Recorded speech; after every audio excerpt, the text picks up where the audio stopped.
Thank you for tuning in to Mr. Cliff's Toy Shop. On today's episode, we're going to take a shallow dive into the Hasbro Fan Fest event. I'm going to speed through some of the properties as I really don't have an interest in most of what they showed, and then I'll be giving my thoughts about the overall event and spend some time around the Marvel Legends aspect of it. That's really what I want to talk about here. So, for Transformers fans, I think they got the most kick out of this event. It seems that they had a lot to offer. I really wasn't engaged with the Transformers part as I am only focused on Masterpiece figures. And from my understanding, I don't believe that they showed anything Masterpiece related, so I really was uninterested. Now, what did pique my attention was the 19-inch transforming Optimus Prime. I thought that figure was super cool.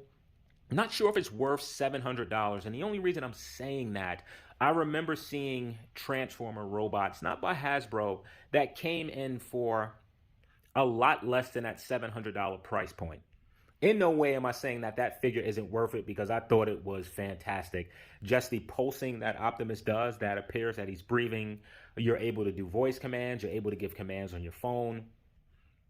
Optimus speaks. He moves.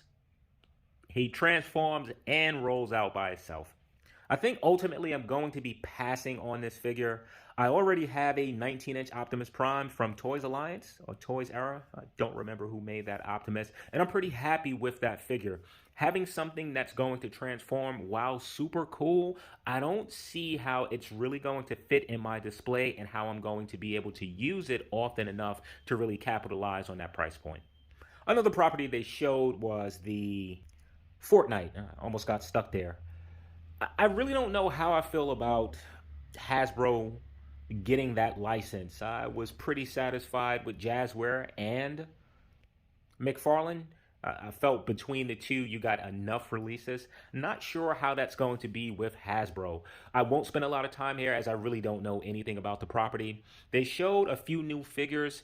The one with the fishbowl head, at least that's what I'm assuming it to be. I think that's a really cool looking figure. Kind of think all the figures look cool, but that's the one that I'm probably more interested in getting if I decide to get into this line, and I am not sure if I'm going to take the dive.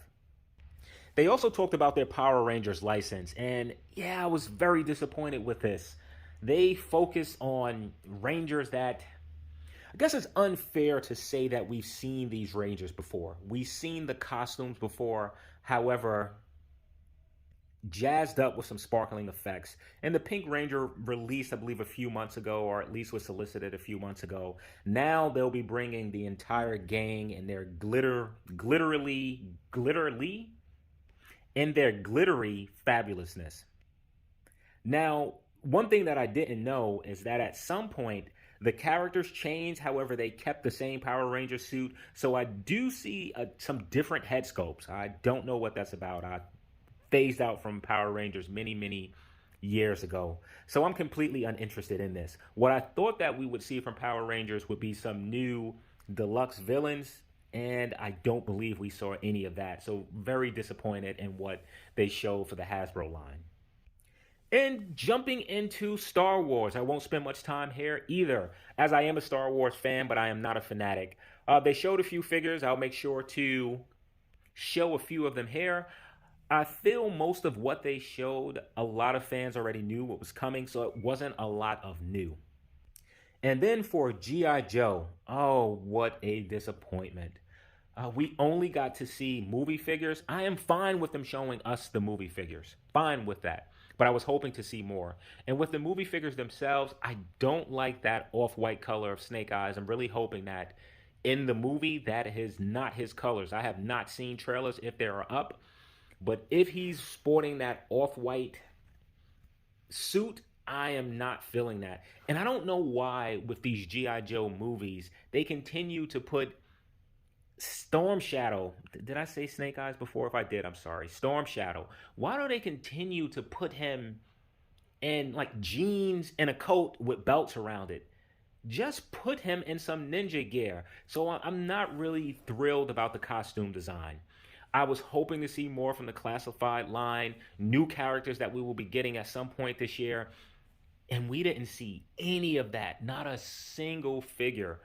So again, very disappointed and another property that Hasbro showed. Now I think I've walked through all the properties with the exception of the Marvel Legends. So we're going to spend a little bit of time here. And, before I give my thoughts about it, they showed the Iron Man wave, and it's not that bad. 7 characters in total, 6 coming with Build-A-Figure pieces. And the Build-A-Figure piece is not a character that I really knew of or wanted, but I'll be fine having. So we get the Ultron, which looks fantastic. I wish that they showed actually how large this Ultron is. We don't get to see that. Now, what I'm concerned with this Ultron, do I buy 10 of them out the gate? Do I wait and see if Hasbro makes this a army builder and starts to sell it for $15? And it's the same thing for the Green Guardian, or Green Sentry, whatever his name is. They kept mentioning that, hey, here's an army builder, but everywhere I see, he's not $15. He's the same price as the rest of these figures. So for anyone who's interested in building him, do you buy 10 out the gate, or do you wait for Hasbro to package this in a $15 box? Aside from that, you get 4 Iron Man base figures. You get a 90s version of the Iron Man's armor, which looks pretty good. I'm not big on buying Marvel Legends Iron Man figures. I feel like they just don't work. Maybe some of the newer figures, but the old ones, in my opinion, didn't work. They weren't big enough. They didn't have that metallic look. This one here appears to be pretty metallic in the gold areas. I guess I can say the gold and red areas. But if I remember correctly, I think this Iron Man was more yellow than gold. That is not a complaint, it's just an observation. We also get the Stealth Armor Iron Man, and I have to say, even though I was not looking for this figure as I already have the Mezco version, it looks fantastic. And I highly doubt that metallic paint that we're seeing, we're going to get that in plastic form. I just don't see Hasbro providing that quality of paint.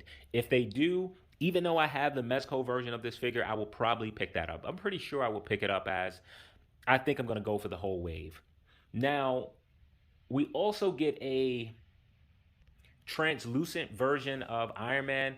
And this is probably my least favorite figure. It's not that it looks bad. It's just nowhere on my want list. And then we get a Riri version of Iron Man. And I would have thought this would have been the least wanted character out of this wave. But I really want this figure. The suit itself is okay, but that head sculpt is absolutely amazing. She comes with these smoke blast effect pieces, which are pretty cool. But again, for me, it's that head sculpt. I think it looks fantastic. And then we get Dark Moon that goes along with some Soviet team. Then at some point, the Hasbro rep spoke about the next HasLab campaign, that it will be Fantastic Four themed. So the questions are, do we get the Fantastic Four, I don't know what it's called, the Fantastic Four mobile spaceship, whatever it is, it's a spaceship that's a drop top, if I remember it correctly. Or do we get Galactus? Here's what I'm thinking. I actually think that we're going to get both. So I think in this HasLab campaign, we're going to see a brand new set of Fantastic Four figures, which will probably be the classic version. Hopefully this time we get some better effect pieces to go along with the characters, such as Mr. Fantastic having stretching legs and arms. The Invisible Woman, either providing us with a fully invisible woman or interchangeable hands, arms, and head sculpt, and giving us an improved version of the Fantastic Four. My preference would be actually just giving us multiple of each characters. I don't know if that's going to be done, but I do think that we will see at least all 4 members of the Fantastic Four with the Fantastic Four mobile. And we've seen this Fantastic Four vehicle before. I think it was part of that terrible Fantastic Four movie. If I'm not mistaken, they had a toy that was designed off the vehicle within that movie. So it's not something that we haven't seen before in toy form. And I think that I had a version of that when I was much younger. Don't hold me to that, as I had a lot of things, and I could be confusing that with something else. So in addition to Fantastic Four and the vehicle, I think that we're going to get Galactus. And Galactus has to be at least bigger than a Sentinel. If I'm not mistaken, the Sentinel will be 26 inches. So I'm thinking Galactus will probably be around that 31-inch mark. They have to make Galactus bigger than a Sentinel. They should have made the Sentinel bigger than a Sentinel. I really felt that that should have been closer to the 33, the 36-inch mark. So I'm thinking that being that it did not reach those heights, Galactus will probably come in at 31 inches. And I'm thinking that Galactus, the Fantastic Four, and the Fantastic Four vehicle will all be part of the HasLab. And I'm thinking that it's going to price for probably $600. And I think that they will have stretch goals. Maybe those stretch goals will include additional parts. Maybe those stretch goals will include additional figures, such as a new Silver Surfer. Like, you can't have a Galactus figure with not providing a Fantastic Four, a Silver Surfer. So I automatically feel that that's definitely going to be along the stretch goals, probably with a few of Galactus heroes, depending on how much the Hasbro makes or how many tears they have. And then probably the last tear will be a paperback Spidey. Now, on my overall thoughts of the event, I thought it was disappointing. I felt that it was a lot of hype leading up to this event, just for the event, in my opinion, to be deflated. I was looking to see a lot more, especially with the Legends line, and I was very disappointed at what they showed. They didn't show any retro card figures. They didn't show any other waves. And we know that an X-Men wave is coming. We know that a Spider-Man wave is coming. And I think they mentioned that there's a second Iron Man wave coming. We didn't get any of that. Hasbro had also mentioned that there will be a second, not during the stream, at some point they mentioned that there would be a second all-villain wave. Couldn't we've got a few sneak peeks of that? Instead, we get a showing of Sabretooth for the next Age of Ultron. For the next Age of Apocalypse wave. And the Sabretooth looks fantastic. But that was all that we got. No more deluxe figures. So I was very disappointed. And then with the G.I. Joe, not to show any classified figures except movie base was just such a missed opportunity. I feel with this G.I. Joe line, collectors are loving some of the figures, but the frustration in acquiring some of these figures, it could have the potential to doom this line. And I think Hasbro really missed an opportunity of saying, we're going to make things more available, and this is how we're going to do so.